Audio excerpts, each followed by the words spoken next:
Times of Swaraj में आप सबों का स्वागत है। मैं हूं संतोष सिंह और आज हम टाइम्स ऑफ स्वराज में चर्चा करने जा रहे हैं कि मोदी जी जिस भाव से बातों को सदन में रख रहे हैं और जो अंदाज है, उस अंदाज से तो यही लगता है कि वाकई में मोदी गंभीर है।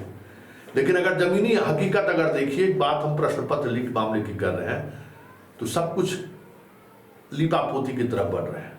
सीबीआई अभी तक जितनी कार्रवाई किया है पूरे देश में, जो 3 तरीके का जो चोरी का मतलब जो पैटर्न सामने आया है, एक पैटर्न तो प्रश्न पत्र लीक जिसका तार बिहार से जुड़ा हुआ है, दूसरा है सेंटर मैनेजमेंट गुजरात से जुड़ा हुआ है, और तीसरा है सॉल्वर गैंग के सहारे देश के अलग अलग हिस्सों में उम्मीदवार के जगह पर दूसरे लोगों को बैठाने का।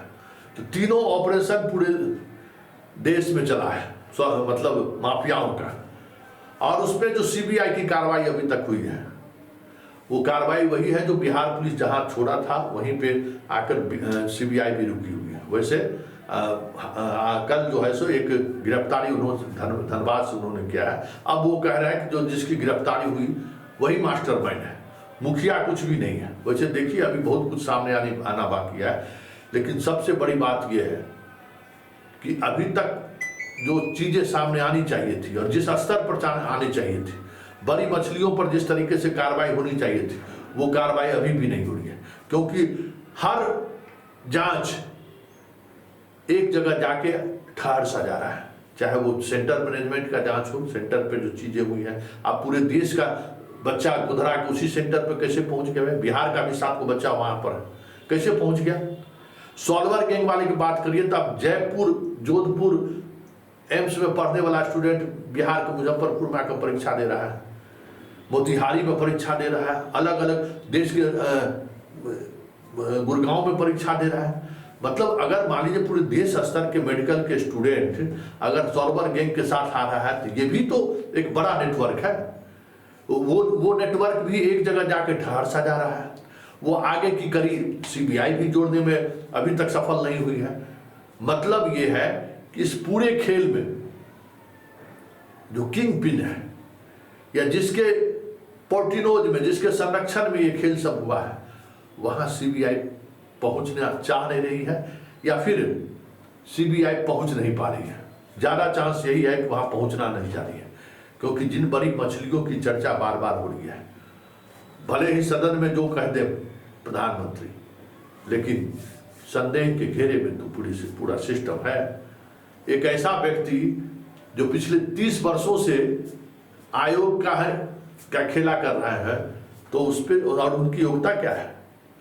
कौन सी योग्यता है जिस योग्यता पर जोशी जी बने हुए हैं? तो यूपीएससी के चेयरमैन तक बना दिए, और यूपीएससी के चेयरमैन से हटे तो एनटीए का भी चेयरमैन बना दिए। महानिदेशक का पद तो भाई सरकारी पद है, उसको कोई सचिव जैसे अपने यहाँ यूपीएससी के सचिव का क्या हैसियत है? सब कुछ तो परीक्षा नियंत्रक और अध्यक्ष के हाथों में होता है।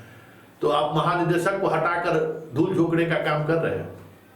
लेकिन अध्यक्ष और परीक्षा नियंत्रक, जिसने 2 महत्वपूर्ण, किसी भी एग्जामिनेशन का ये 2 महत्वपूर्ण पार्ट है, उस पर तो अभी तक कोई कार्रवाई नहीं हुई है और न उससे सीबीआई अभी तक पूछताछ कर रही है। क्योंकि जो चीजें सामने आ रही है और जिस तरीके से सामने आ रही है, सीधे सीधे अब अनुसंधान जहां रुक रहा है उसकी अगली कड़ी दिल्ली ही है।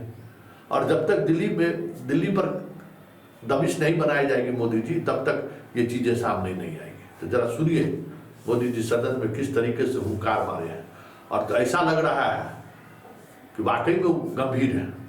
तब देखना यह है उनकी गंभीरता, क्योंकि ये अभी भी ये लोग सुप्रीम कोर्ट के सुनवाई का इंतजार कर रहे हैं। पता नहीं क्या सुनवाई का क्या इंतजार। शुरू में तो कहे कि प्रश्न पत्र लीक ही नहीं हुआ है, ये प्रश्न पत्र लीक होने का सवाल ही नहीं है। जब बिहार पुलिस के अधिकारी जब पहुंचे और धर्मेंद्र प्रधान से मिले तो कहे हाँ बिहार पुलिस बहुत अच्छा काम कर रहा है, तब ये मानने लगे। तब फिर ये कहने लगे कि नहीं, कुछ खास इलाकों में ऐसी घटना घटी है, पर पूरे देश में ये स्थिति। अरे भाई, व्हाट्सएप का जमाना है। प्रश्न पत्र जब आपका बाहर निकल गया तो कितने दूर तक गया होगा इसका कोई अंदाजा है? अब यूपी का गैंग से पूछताछ करने जा रही है जो जेल में है, सिपाही बहाली मामले में, उसका भी तार जुड़ रहा है। झारखंड जुड़ ही गया, बिहार जुड़ ही गया, गुजरात में जुड़ ही गया है, राजस्थान जुड़ा हुआ है, ये पूरे देश में अब नेटवर्क सामने आ ही रहा है। तो फिर एनटीए परीक्षा रद्द करने से क्यों चुप है? सुप्रीम कोर्ट क्या लतार खाने का इंतजार कर रहे हैं, या फिर सोच रहे हैं कि सुप्रीम कोर्ट में कुछ ऐसी बात कहें जिससे परीक्षा का जो रद्द करने की बात आ रही है वो थोड़ा खत्म हो जाए, कुछ खास सेंटरों का रद्द हो जाए? यही कोशिश कर रही है सरकार। कुछ दिख तो इसी तरीके से रहा है। लेकिन बड़ी बात यह है कि आखिर इस रैकेट का संरक्षक कौन है और उस संरक्षण से सरकार का क्या रिश्ता है? क्योंकि ये सारी चीजें जो दिख रही हैं वो यही जता रहा है कि कुछ न कुछ गड़बड़ी तो है, जिस गड़बड़ी को लेकर सिस्टम और सरकार खामोश है। कार्रवाई कैसे करें, किस पर करें? तो महाभारत वाली स्थिति है। सारे लोग तो अपने ही हैं और वो वही लोग हैं जो हमारे कहने पर किसी को डॉक्टर बनाया है, किसी को बीडीओ बनाया है, किसी को डीएसपी बनाया, पता नहीं आईएएस आईपीएस भी बना दिए। तो ऐसे लोगों पर कार्रवाई करना थोड़ा असहजता तो है, क्योंकि उस सिस्टम में जो वहां तक पहुंचा है और उसको आपने जिस तरीके से एहसान जताकर चीजें करवाई हैं, तो फिर किस हाथ से उस पर कार्रवाई कीजिएगा? मोदी जी जरा सुन लीजिए मोदी जी क्या कह रहे थे। आदरणीय राष्ट्रपति महोदय ने अपने उद्घोषण में पेपर लीक पर भी चिंता जताई है। मैं भी देश के हर विद्यार्थी को, देश के हर नौजवानों को कहूंगा कि सरकार ऐसी घटनाओं को रोकने के लिए अत्यंत गंभीर है और युद्ध स्तर पर हम अपनी जिम्मेवारियों को पूरा करने के लिए एक के बाद एक कदम उठा रहे हैं। युवाओं के भविष्य के साथ खिलवाड़ करने वालों को कतई छोड़ा नहीं जाएगा। नीट के मामले में पूरे देश में लगातार गिरफ्तारियां की जा रही है।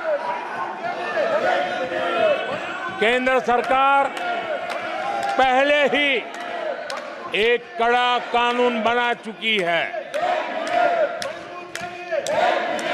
परीक्षा कराने वाले पूरे सिस्टम को पुख्ता करने के लिए जरूरी कदम उठाए जा रहे हैं।